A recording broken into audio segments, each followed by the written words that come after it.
Gold trusted gold buyers మీరు తాకట్టు పెట్టిన బంగారాన్ని విడిపించి ఈ రోజు ఉన్న మార్కెట్ ధరకు కొనబడను. Tanush, welcome to I dream. ఈ రోజు మనతో పాటు నా గెస్ట్ ఆదిరెడ్డి, ఒక రివ్యూవర్ గా తన కెరీర్ స్టార్ట్ చేసి బిగ్ బాస్ మీద రివ్యూస్ చెప్పుకుంటూ అదే బిగ్ బాస్ కంటెస్టెంట్ గా వెళ్ళి టాప్ 5 వరకు నిలిచి ఈ రోజు యూట్యూబ్ లో one of the top reviewers గా నిలిచి అండ్ చాలా మంది రివ్యూవర్స్ కి ఒక ఇన్స్పిరేషన్ గా నిలిచాడు. సో బిగ్ బాస్ హౌస్లో తన జర్నీ ఎలా అనిపించింది అండ్ అలాగే ఒక రివ్యూవర్గా ఒక యూట్యూబర్గా తన జర్నీ ఎలా ఉంది, అంటే ఈజీగా సక్సెస్ ఎవరికి రాదు, ఇంత సక్సెస్ రావడానికి బ్యాక్ సైడ్ ఉన్న స్టోరీ ఏంటి, ఇవన్నీ కూడా తన మాటలో తెలిసిన ప్రయత్నం అయితే చేద్దాం. అంటే ఒక రివ్యూవర్గా సక్సెస్ అయ్యో, ఒక బిగ్ బాస్ కంటెస్టెంట్గా సక్సెస్ అయ్యో, బయటకు వచ్చిన తర్వాత ఒక సెలూన్ పెట్టి బిజినెస్లో సక్సెస్ అయ్యో, ఇల్లు కొనుక్కుంటున్నావు, కార్లు కొనుక్కుంటున్నావు, ఇంత సక్సెస్ స్టోరీ ఉంది కాబట్టి ఏదైనా లక్ ఉందేమో అని చెప్పేసి ఫస్ట్ గెస్ట్గా నేను కూర్చోబెట్టడం జరిగింది. లక్ కాదు బ్రో, యాక్చువల్గా నేను ఏది నమ్ముతానంటే ఆ లక్ కూడా లే.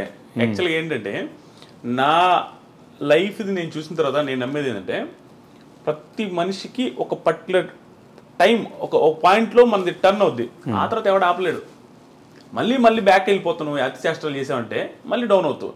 కానీ నాకు వచ్చిన పర్టికులర్ టర్నింగ్ పాయింట్ ఎక్కడంటే బిగ్ బాస్ రివ్యూస్ చేయడం బ్రో. ఎంత కామెడీ బ్రో.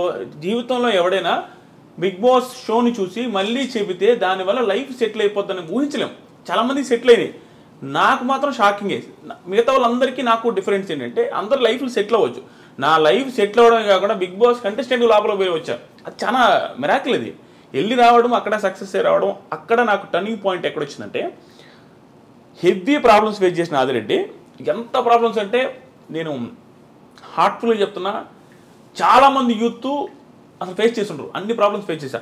అవి అనుకుంటే కొంతమంది కామెంట్లు అనొచ్చు, అబ్బా చాలామంది ఫేస్ చేశారని. నా ప్రాబ్లమ్స్ నాకు భయంకరంగా ఎక్కువ, అంటే అందరికంటే ఎక్కువ అని చెప్పకూడదు కానీ చాలామంది ఫేస్ చేస్తుంటారు చూసారు. ఆ ప్రాబ్లమ్స్తో ఈక్వల్గా ఉంటాయి నా ప్రాబ్లమ్స్. ఆ స్టేజ్ నుంచి ఈ స్టేజ్ దగ్గర రావడం ఎక్కడి నుంచి స్టార్ట్ అయింది అంటే 2018లో బిగ్ బాస్ రివ్యూ స్టార్ట్ చేశాను. అది కూడా ఎంత కామెడీగా స్టార్ట్ చేసినా బ్రో. 2018లో సీజన్ 2 అప్పుడు స్టార్ట్ చేశా. ఎంత కామెడీగా అంటే నా ఫ్రెండ్ ఊరికి వీడియో పెడితే కామెడీగా ఓవర్ హుడీ వేసుకొని చేస్తుంటా. ఎంత పాత హుడీ అంటే ఆ పాత హుడీ వేసుకొని ఇట్లా పెట్టుకొని, అంటే నేనేదో పెద్ద తోపు అనే ఫీలింగ్తో చేస్తా ఉన్నాను ఎట్ట పవన్ కళ్యాణ్ స్టైల్లో. అది వైరల్ అయింది, అన్ని ఛానల్స్ పెట్టుకున్నారు. నా ఛానల్లో 100 మంది సబ్స్క్రైబర్లు ఉన్నారు. ఆ 100 మంది సబ్స్క్రైబర్స్తో అది 8,000 వ్యూస్ వచ్చింది. ఆ రోజు నుంచి ఈ రోజు దాకా మినిమం వ్యూస్ లేకుండా నా ఛానల్లో వీడియో లేదు బిగ్ బాస్ రిలేటెడ్. అది నా లైఫ్లో టర్నింగ్ పాయింట్. దానికి ముందు పడ్డ కష్టాలు కొన్ని చెప్తాను చూడండి.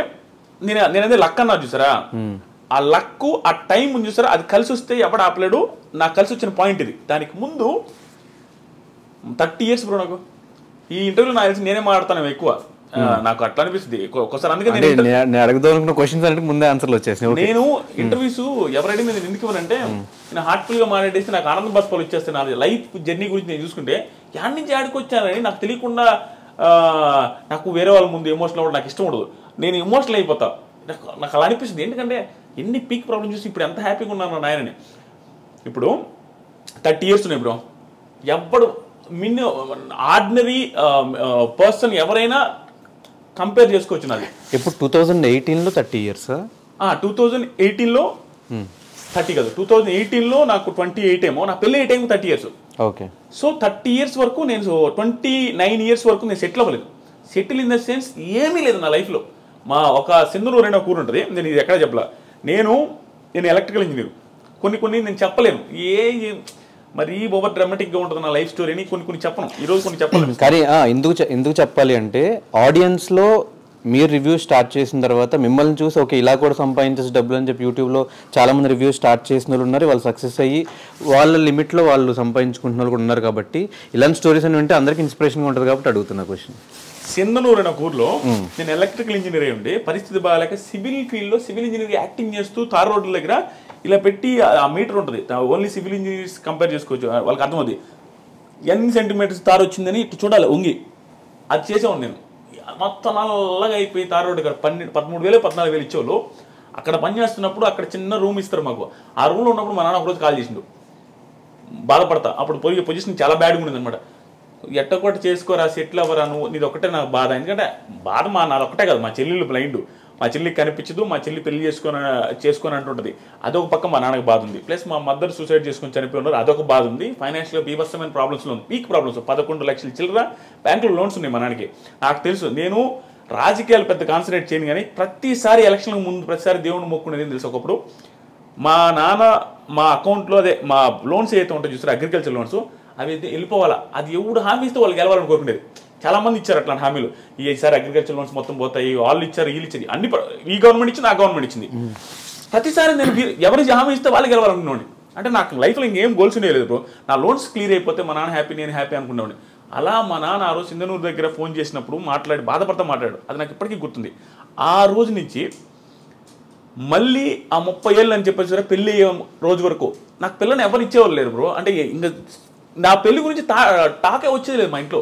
ఎందుకు సంపాదించట్లేదన్నా, లేకపోతే నేను అప్పుడు ఎంత బ్రో 48 కేజీలు పెట్టినోని, 50 కేజీలు నా హైట్ ఇంతే ఉండదు, 6.3 48 కేజీల వెయిట్తో మా అమ్మ సూసైడ్ చేసుకున్న ఇంటికి ఎవరైనా అంటే ఎందుకు సూసైడ్ చేసుకున్నదో, ఎన్ని ప్రాబ్లమ్స్ ఉన్నాయో, ఆ ఇంటికి మళ్ళీ కోడలు ఎవరు ఇవ్వాలనుకుంటారా. ప్లస్ మా ఇంట్లో మా చెల్లి అలాగే ఉంది, ఒక పర్సన్ హ్యాండిక్యాప్డ్ పర్సన్ ఉండే ఇంటికి ఎవరు ఇవ్వాలనుకోరు. అలాంటి సిచ్యువేషన్లో ఉన్న నాకు పెళ్లి తాట మా ఇంట్లో లేదు, నాకు లేదు. ప్లస్ అప్పులు నేను అందరికీ తెలుసు. ఆ పొజిషన్ నుంచి 30s నాకు ఎలా ఉన్నాడు చూడు, నా పెళ్లి కాలేదు. ఎవరికైనా ఒక పర్సన్కి ఎలా ఉంటుంది బ్రో, జాబ్ లేదు, పెళ్లి కాలేదు, అందరూ అడుగుతారు. మన ఫ్రెండ్స్కి మన ఫైనాన్షియల్గా ఇదేంది తెలియదు. మన బీటెక్ ఫ్రెండ్స్కి ఏమంటారు, ఫోన్ చేసి ఏమమ్మా ఎప్పుడు పెళ్ళి అంటారు. మనం ఏం చెప్పలేము, ఏం చేస్తున్నారు అంటారు, ఏమి చెప్పలేని పొజిషన్. ఆ టైంలో వెనక ముందు ఆలోచించుకుంటే అంటే ఇంకా లిటరల్గా ఆ పొజిషన్ ఎట్లా ఉందంటే నిల్ అనమాట బ్రెయిన్లో. అంటే ఇంక మనకు ఆలోచించడానికి కూడా ఎట పోతే అట్ట వదిలేసిన, మొత్తం ఫ్రీగా వదిలేయబట్టే బిగ్ బాస్ రివ్యూ చేసిన కామెడీగా. అంటే నీకు ఒక టైం వస్తుంది బ్రో, నేను కాన్సన్ట్రేట్ చేసి నా లైఫ్ని నా కెరీర్ టర్న్ అవ్వాల, నోటుకు వచ్చినట్టు వదిలేస్తే కెరీర్ ఒక మలుపుకి వచ్చింది. అలా కామెడీగా చేసిన బిగ్ బాస్ రివ్యూస్. ఆ తర్వాత నాకు తెలియదు అసలు బిగ్ బాస్ రివ్యూస్ చేస్తే డబ్బులు వస్తాయని కూడా. 30,000 సబ్స్క్రైబర్స్ ఎంత మానిటైజ్ చేశారు, అప్పటి నుంచి డబ్బులు స్టార్ట్ అయింది. 70,000 రూపీస్ ఫస్ట్ ఇయర్ నాకు వచ్చిన రెవెన్యూ. 70,000 రూపీస్ వస్తే మా అక్క నాతో అనేది భయంకరమైన ప్రాబ్లమ్స్ చూస్తున్నాం. మాకు కూడా దగ్గరుండి ఎప్పుడైనా వాళ్ళ ఇంట్లో పెట్టుకొని ఫుడ్ పెట్టి వాళ్ళ ఇంట్లో నన్ను బాగా చూసుకుంటున్నాను ఉండేవాళ్ళు. మా అమ్మ చనిపోయిన తర్వాత 70,000 వచ్చినప్పుడు మా అక్క కాల్ చేసి ఏమన్నా తెలుసా, అమ్మయ్య ఇంకొక 1.5 లక్ష 2 లక్షలు చేసుకోరా మొత్తం, నీకు ఎట్ట కూడా పెళ్లి చేద్దాం, ఆ 2 లక్షలు ఇంకొక 1 లక్ష ఎట్లా కూడా అప్పు చేసి నీ పెళ్ళి అయితే బాగుంటుందని. మా అక్క కూడా హోప్ వచ్చింది, 70,000 సంపాదించినని.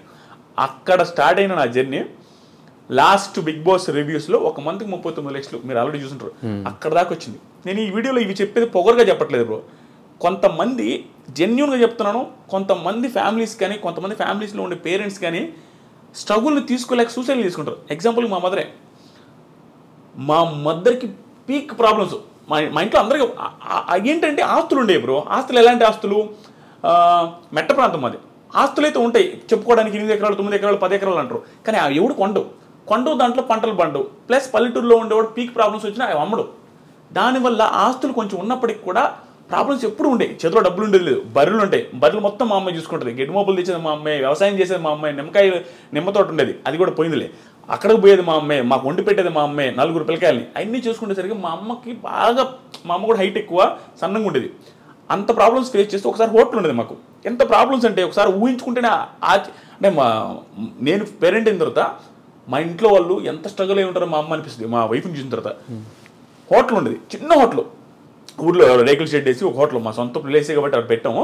బోండాలు, ఇడ్లీలు, పూరీలు అన్నీ చేసి మా అమ్మాయి పెట్టి మా అమ్మాయి వండి అందరికీ పెడతా ఉండేది. అవే డబ్బులు వస్తూ ఉండేవి. అప్పుడు మేము హ్యాపీగా ఉన్నాం. ఆ టైంలో ఆ హోటల్ పెట్టిన టైంలో మాది మంచి సక్సెస్లో ఉండేది. ఓకే కొంచెం డబ్బులు చూస్తున్నాం. ఆ టైంలో నేను బీటెక్ జాయిన్ అవుతూ ఉండేది. జాయిన్ అయ్యి బీటెక్ కాలేజీకి పోయే ముందు రోజు మండలు దుడిచేది, ప్యాకెట్లు కట్టేది. నాకు ఇష్టం ఉండదు, ఎవరికి ఇష్టం ఉంటుంది బ్రో, బిల్డప్ ఇవ్వాలని ఎవరికైనా ఉంటుంది. మిడిల్ క్లాస్ పర్సన్ బిల్డప్ ఇస్తాం. బీటెక్ స్టూడెంట్ అంటే ఏమనిపిస్తుంది, సో బిల్డప్ ముందు అనుకునే వాళ్ళం. ఆ ప్యాకెట్లు కట్టుకుంటా అవి క్లీన్ చేసుకుంటూ ఉండేది. ఆ టైంలో మా అమ్మకు ఒకరోజు నేను పూరి చేస్తా, పూరి బాండలు మొత్తం కాలం మీద పడిపోయింది. వేడి ఆయిల్ డైరెక్ట్ పూరీలు చేస్తూ ఉంది, అది స్లిప్ అయి పడిపోతే ఆ పడ్డ కాళ్ళంతా కాలిపోయింది, ఎగిరొచ్చి ముఖం మీద అంతా పడ్డాయి. మొత్తం ముఖం కాలింది, కాళ్ళు కాలి. మా అమ్మ ఆల్మోస్ట్ 3-4 నెలలు బెడ్ రెడ్. అక్కడి నుంచి అంటే ఆ రోజు నుంచి మా అమ్మకి మొత్తం టర్న్ అయింది. అంటే ప్రాబ్లమ్స్ ఏమి ఎక్కువ ఉన్నాయి, లోన్స్ ఏమి ఎక్కువ ఉన్నాయి, మా చెల్లెళ్ళు ఒక బాధ, ప్లస్ మా నాన్న పెద్దగా వర్క్ చేయడు, నాదొక బాధ, నాకు జాబ్ లేదు, ఇవన్నీ బాధలు పెట్టుకొని ఆ టైంలో మా అమ్మ ఏమనిపిస్తుంది అంటే ఈ పెయిన్స్ ఎక్కువ ఉండేవి, బ్యాక్ పెయిన్ ఎక్కువ వచ్చేది, ఈ ఆయిల్ పడ్డ మంటలు ఎప్పుడు ఉండేవి. దానివల్ల సడన్గా ఒకరోజు సూసైడ్ చేసుకుని చచ్చిపోయింది. అది ఎందుకు చచ్చిపోయింది, ఏమి రీజన్స్ అనేది తెలియదు. మాకు అర్థమైంది ఏంటంటే ఎప్పుడు బ్యాక్ పెయిన్ అంటూ ఉంటుంది, ఈ మంటలు అంటూ ఉంటుంది, పరిస్థితులు బాగాలేవు, అప్పులు ఎట చేయాలనేది. ఎందుకంటే మా అమ్మ ఒక్కటే కష్టపడుతూ ఉంటుంది. అవన్నీ తట్టుకోలేక సూసైడ్ చేసుకుని చచ్చిపోయింది బాత్రూమ్కి వెళ్ళి. అది కూడా నార్మల్. ఆ రోజు కూడా లాస్ట్ ఫుడ్ తినింది నేనే. గోంగూర పచ్చడి నాకు ఎప్పటికీ గుర్తుంది. అంటే మన బెల్ల పెట్టుండదు తెలుసాను. ఇప్పుడు నేను రిగ్రెట్ ఫీల్ అవుతా. ఆ రోజు కూడా నాకు ఇప్పటికి గుర్తు. ఏంది మా ఈరోజు కూర అంటే పచ్చడి రానింది. పచ్చడితో ఏంది అంటావా, ఇది సరే పెట్ట 2 ముద్దలు తిని నేను తిను. మన బిహేవియర్ అట్లా ఉంటుంది. ఓ బిల్డప్ ఇస్తుంటాం కదా, ఇసిరేసేది ప్లేట్లు, అదే విధంగా ఉండేది. అక్కడ పెట్టేస్తే మా అమ్మాయి లాస్ట్లో సరే నేను తింటలేపు అన్నది పెట్టేసి ఆ ఫ్రెండ్ వాళ్ళ ఇంటికి వెళ్ళిన. రోజు ఆడే పడుకునేది మా ఫ్రెండ్ వాళ్ళ ఇంట్లో. ఎందుకంటే చిన్నప్పుడు మా ఇంట్లో దొంగలు పడ్డారు. అప్పటి నుంచి నాకు దొంగలు అంటే భయమే, మా ఇంట్లో పడుకున్నాను. అక్కడికి వెళ్తే నేను వేరే ఫ్రెండ్స్తో ఫోన్ మాట్లాడుతున్నా 11-11:30 టైంలో. నాకు ఫోన్లు వస్తామని మా ఇంట్లో నుంచి నాన్ స్టాప్గా కట్ చేస్తా ఉన్నా. మనకి ఓవరు కట్ చేస్తున్నా. ఒక నైట్లో ఏక ఫోన్ చేస్తానంటే ఇంటికి అడిగినా అన్నాడు.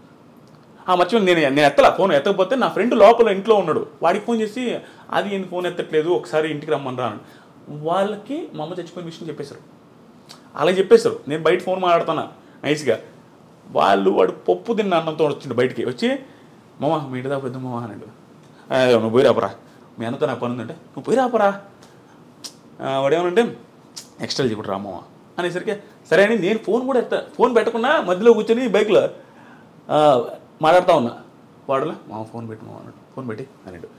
పెట్టేసిన తర్వాత వాళ్ళ తమ్ముడు నా వెనక కూర్చోన్నాడు. నేను మధ్యలో ఉంటే వాడు చెయ్యి నా మీద వేస్తుంటే వాడు అన్నం పప్పు అంతా ఉంది. రే హరీష్ ఇటు చెయ్యి కూడా కడుక్కోవాలంటున్నా.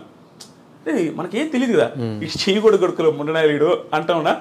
మర్చిపోయిన అమ్మ అంటుడు. పోతే మా ఇంటి చుట్టూ జనాలు ఉన్నారు. ఏంది వీళ్ళందరూ ఈ టైంలో ఉంటే ఏమైనా గొడవ అయింది ఇంట్లో, ఎందుకు ఏంటి అసలు. పోగానే మా అమ్మని బయట తెచ్చున్నారు, గుండెల మీద వస్తూ ఉన్నారు. అబ్బా నాకు అంటే నేనే ఉన్నట్టు బతుకుంది అనుకున్నా. ఎంత అప్పుడు ఇంకా వెంటనే చూడగానే చచ్చిపోయింది. నేను మిద్ది మీద పోయి బీభత్సంగా ఏడ్చిపోవడానికి ఆ రోజు నుంచి దాదాపు 1 మంత్ నేను ఫుల్ స్ట్రగుల్ అయిపోయినా. యాక్చువల్గా నేను బాధపడను. అమ్మ నేను ఎమోషనల్ అయిపోతా స్వామి నిజంగానే. యాక్చువల్లీ నేను బాధపడను. ఆ టైంలో నా బాధ అంటే తెలిసింది. అంటే వెరీ రెక్లెస్ క్యాండిడేట్ బ్రో. అంటే రెక్లెస్ అంటే మనకి ప్రేమ ఉంటుంది. చాలామంది పిల్లకాయల దగ్గర యూత్ దగ్గర ఉండేది ఇదే, అమ్మన్న నాన్న ఇష్టమే, తెలియకుండా కోపాలు ఎవరు మేము చూపించలేక ఇంట్లో సిరీస్లు కొడుతూ ఉంటారు ప్లేట్లు. నేనంతే, పప్పుచారు అంటే ఇష్టం, పప్పుచారు చేయకపోతే నేను ప్లేట్ ఇసిరేస్తుండేది, ఏంది కూరలు ఎప్పుడు ఇదేనని. పరిస్థితులు బాగాలేవు, అది మనకు తెలిసినా కూడా బిల్డప్ ఇస్తుంటాం. ఆ సిచ్యువేషన్ అప్పుడు నాకు అన్నీ గుర్తొస్తున్నది, ఎంత ఓవర్ చేసామురా అని. కానీ నిజంగా చెప్తున్నా బ్రో, మా అమ్మ చనిపోయే ముందు 2 months 2-3 months మా అమ్మని భయంకరంగా అర్థం చేసుకున్నాను. చెప్పిన ప్రతి మాట వినేవాడిని. ఎందుకో మా అమ్మ భయంకర స్ట్రగుల్ అవుతుంది నాకు అర్థమైంది. అక్కడ ఒక టైం వస్తుంది చూసారా, మనం కూడా ఎంత ఎదవైనా అర్థం చేసుకుంటాడు. ఆ పక్కలో నేను ఎంత ఇబ్బంది పడుతున్నాను ఆ టైం అది మళ్ళీ అర్థం చేసుకునేది బ్రో. చిన్న మాట, ఒకప్పుడు నేను రోడ్లో పేరాపర్ వచ్చినాడు అంటే నేను మాపము అనేవాడిని. అలాంటిది ఒక మాట చెప్పిన వెంటనే వెళ్ళేవాడిని. మా అమ్మకి భలే ఆనందం, నేను ఒక్కని ఎంత బాగా వింటున్నాడు అనే ఫీలింగ్లో ఉండేది. కానీ సడన్గా చేసుకునేసరికి మాకు ఎవ్వరికి అర్థం కాలేదు. అది ఎట్లా అంటే బాత్రూమ్ రేకులు బాత్రూము.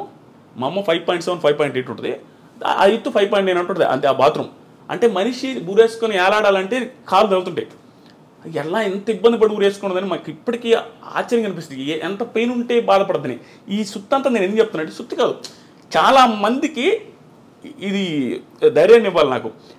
ఆ పొజిషన్ నుంచి మా అమ్మ లైఫ్ మారదులే, ఇంకా నా జీవితమే ఇంతే అనుకుని సూసైడ్ చేసుకుంటే, అంటే మీరు నేను ఇంకా నా లైఫ్ మారదు అనుకుంటే, నేను ఇప్పుడు 20 మంది లైఫ్లు మారుస్తున్నా.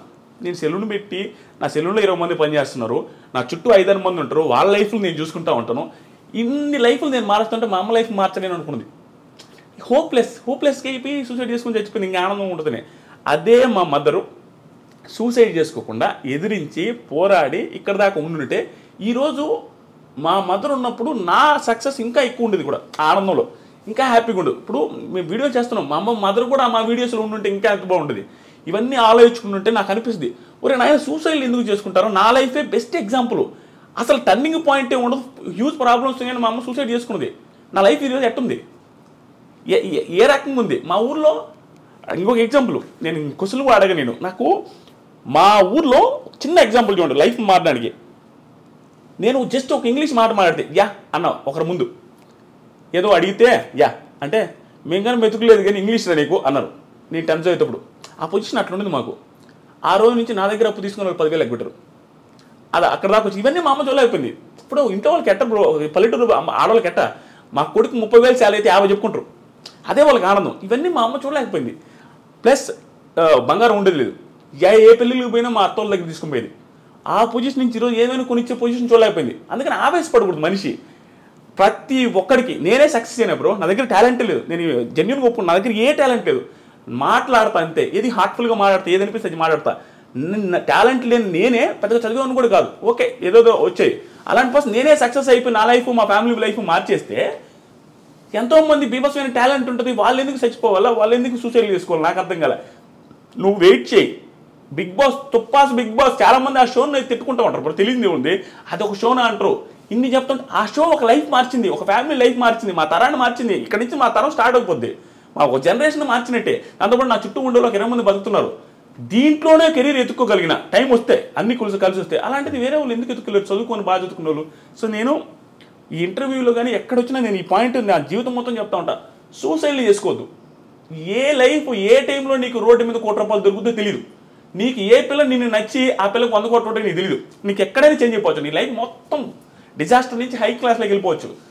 ఆ హోప్ ఉంచుకోండి, ఎవడు చచ్చిపోవద్దు. నీకు నిజంగా చచ్చిపోవాలనిపిస్తే, నీకు అసలు నీ పరిస్థితి బాగాలేదంటే, ఆకలితో చచ్చిపోయి కావాలంటే ఇది వెయిట్ చేయి లాస్ట్ రోజు దాకా ఏది దొరకపోవచ్చు, నువ్వు ఎట్టగా చచ్చిపోతావు. అంతే, నీకు నువ్వు చచ్చిపోవాల్సిన అవసరం లేదు. నువ్వు తట్టుకోలేకపోతే అది ఆటోమేటిక్గా అయిపోద్ది, చచ్చిపోవద్దు. అది నేను అనుకునేది. ఆ పొజిషన్ నుంచి ఈ పొజిషన్ దాకా వచ్చి చూసారా, నేను ప్రతిసారి చాలామందికి చెప్పేది అంటే, నేను నా ప్రాబ్లమ్స్ ప్రతిసారి చెప్తుంటా. ఎందుకు తెలుసా, నాకు ఇప్పుడు ప్రాబ్లం ఉందని నేను చెప్పట్లా. నేను డైరెక్ట్గా చెప్పే కదా 39 లక్షలు ఒక నెలలో వచ్చినాయి. నాకు ప్రాబ్లం లేవు, సింపతి కాదు ఇది. నాకు ఒకప్పుడు ప్రాబ్లమ్స్ ఉన్నాయి, ఇప్పుడు లేవని చెప్తున్నా. ఇది ఇన్స్పిరేషన్గా ఉంటుంది, జనాలు చూసేవాళ్ళకి అనే ఉద్దేశంతో చెప్తుంటా. ఎందుకంటే చూసేవాడికి ఒకటి, పోనీ వాడి పొజిషన్ ఆ రోజు ఇంత బ్యాడ్ అంటారా, మంది అంత బ్యాడ్ కూడా లేదు. ఇప్పుడు ఆడి లైఫే మారింది, మన లైఫ్ ఎందుకు మారదురా, ఎందుకు మనం చచ్చిపోవాలనే ఆ హోప్ రావాలి జనాలలో. సూసైడ్ చేసుకునే అంత ఎదవలు లేరు. మా అమ్మని ఇప్పటికీ మా ఊర్లో తిడతారు, ఎదవగా ఆ రోజు సూసైడ్ ఆ పిల్ల ఎదవగా పోతే అటు చచ్చిపోకుండా ఈ రోజు బంగారం ఉండు కదనే ఆవేశపడి ఆ పిల్ల అటు చేసుకున్నది కానీ అని మా అమ్మల్ని తిట్టా ఉంటారు అందరూ. అంతే కదా, చాలా ఇది బ్రో ఇవన్నీ. కానీ పర్ఫెక్ట్ ఎగ్జాంపుల్, 28 సంవత్సరాలకి ఒక రూట్ ఎంచుకుని సక్సెస్ అవ్వడం అంటే చిన్న విషయం కాదు. కానీ ఇన్ని రూట్స్ ఉండగా, అంటే రివ్యూస్ చెప్పాలి అని థాట్ వస్తే సినిమాల మీద చెప్పొచ్చు, పొలిటికల్గా చెప్పొచ్చు. అప్పటికి పొలిటికల్ రివ్యూస్, సినిమా రివ్యూస్ ఇవన్నీ ఇండస్ట్రీలో ఉన్నాయి. ఇవేం కాదని బిగ్ బాస్ అనే షో మీద ఫస్ట్ టైం రివ్యూ చెప్పింది మీరే అనుకుంటా తెలుగు. అంతకుముందు నేను అది కూడా నేను చెప్తాను కదా, అంతకుముందు దిస్ ఈజ్ ఫనీ అని ఉంటాడు. దిస్ ఈజ్ ఫనీ అతను చూసి నేను రివ్యూ స్టార్ట్ చేసింది. అతను ఏదో లైవ్ చేస్తూ ఉంటే నాకు 3-4 వేల మంది చూస్తాం, నాకు చూసి ఇతను ఎవరు స్వామి ఇంతమంది ఫ్యాన్స్ అనుకుని కామెడీగా మా ఫ్రెండ్తో చెప్తాను, ఇతను ఎవరు ఆయన కూడా బిగ్ బాస్ రివ్యూ చేస్తాడు. మా ఫ్రెండ్తో అన్న ఇతను వీడియోలు ఏందని ఇంతమంది చూస్తున్నా అంటే, మామూలుగా అంటగా వాడేందన్న చేసేదే మనం చేయలేమా, వాడు బిల్డప్కి మావాడు నువ్వు కూడా చేయన్నా అని చెప్పి వీడియో పెట్టా చేసిన, అది సక్సెస్ అయింది, ఆ నుంచి వచ్చింది. నేను చెప్పింది అదే బ్రో, విషయం కాదు, తెలియకుండా నీకు ఒకటి వస్తుంది ఆ టైము. నాకు వచ్చింది అంతే, నా టాలెంట్ కాదు. అందుకని చెప్తాను, ఎవరికైనా ఒక టైం వస్తుంది. సో బిగ్ బాస్ రివ్యూస్ ఎందుకు చేసిన అంటే, నేను ఫస్ట్ యూట్యూబ్ ఛానల్ పెట్టి స్టార్ట్ చేసింది రైతుల గురించి వీడియోలు, రైతుల లాసులు కష్టాలు ఏంది, మీరేమో రైతులు అంటుంటే మీరు శ్రీరెడ్డి ఆవిడ వీడియోలు ఎక్కువ వేసుకుంటున్నారు, ఇంటర్వ్యూలు ఆవిడ వస్తున్నాయి, అప్పుడు ఫేమస్ ఆవిడ, ప్రతి ఒక్కటి కాంట్రవర్షియల్ భలే ఉండేది వ్యూస్. అట్లా ఉన్నారు, రైతులు ఊరు పట్టించుకోలేదని ఆ వీడియోలు చేస్తే ఇప్పుడు చూసేదిలే, బిగ్ బాస్ గురించి చూడకుండా అందరూ చూసారు. ఇంకా అందుకని బిగ్ బాస్ చేస్తాం. ఇప్పుడు ఏది వస్తే అదే కదా చేస్తాం, డబ్బులు వస్తే ఏం తెలియదు. తర్వాత వచ్చినాయి 70,000 వచ్చినాయి, నెక్స్ట్ ఇయర్ 1,80,000 వచ్చినాయి, ఆ తర్వాత ఇంకొంచెం ఎక్కువ వచ్చింది, ఆ తర్వాత ఇంకొక ఎక్కువ వచ్చింది, తర్వాత బిగ్ బాస్కి వెళ్ళాం, తర్వాత ఇక్కడ దాకా వచ్చాం. ఆ టైంలో రైతు